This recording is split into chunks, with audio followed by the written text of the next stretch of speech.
মূল বয়ান এটাই বাবা। জওয়ান ভাই সবাই মিলে চেষ্টা করেন নিজেকে চরিত্রবান বানান, চরিত্রবান বানান, নিজের জীবন সুন্দর করেন।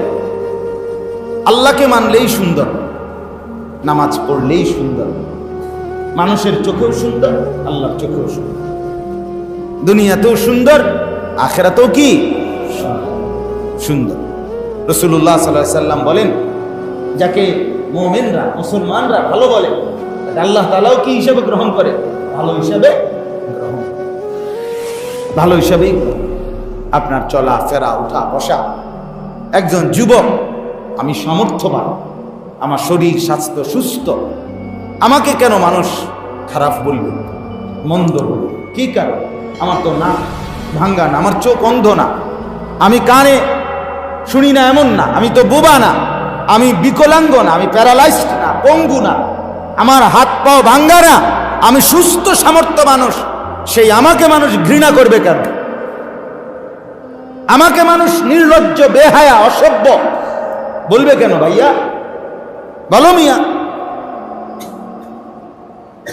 আল্লাহ তাআলা তৌফিক দান করেন, আল্লাহ তাআলা আমাদেরকে বুঝ দান করেন।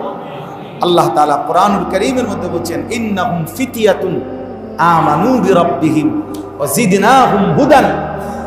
আসহাবে কাহাফ, গুহার যুবক, 7টা ছেলে যুবক, আল্লাহ বলে তারা আমি আল্লাহর উপরে ঈমান এনেছিল। ওই কালের বাদশাকে বলছিল, বাদশাহ গোটা দেশবাসী আমাগো বাপ মাও যদি মূর্তি পূজা করে, আমরা এই 7 যুবক আমরা মূর্তি পূজা করব না। লান নাদউ মিন দুনিহি ইলাহান, আল্লাহকে বাদ দিয়ে আর কাউকে ডাকবো না। আল্লাহ বলেন এমন ইমানদার যুবকের ঈমান হেদায়েত আমি আরো বাড়িয়ে দিলাম।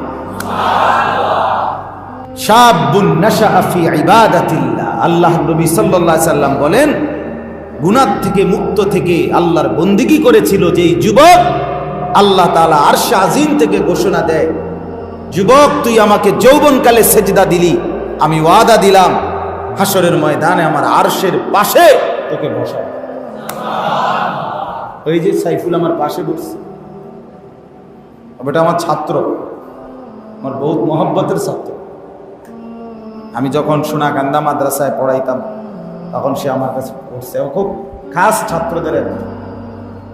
তার বাবা বড় আলেম, আল্লাহওয়ালা মানুষ, তার বাবা তাদের গ্রামে, আমি বহুবার গেছি, তাদের গ্রামের ছোট বড় নারী পুরুষ সবার শ্রদ্ধেয় একজন মানুষ ছিল তার বাবা। কি নাম তোমার আব্বা? মাওলানা তাজুল ইসলাম। আল্লাহ তাআলা তার বাবার কবরকে নূরে নূরে ভরপুর করে, বাবার একমাত্র ছেলে সে।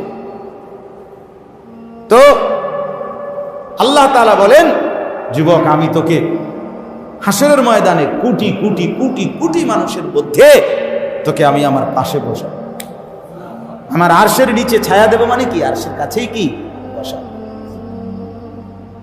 সুবহানাল্লাহ। আল্লাহ তাআলা এই নওজোয়ানদেরকে এমন হওয়ার তৌফিক দান করেন।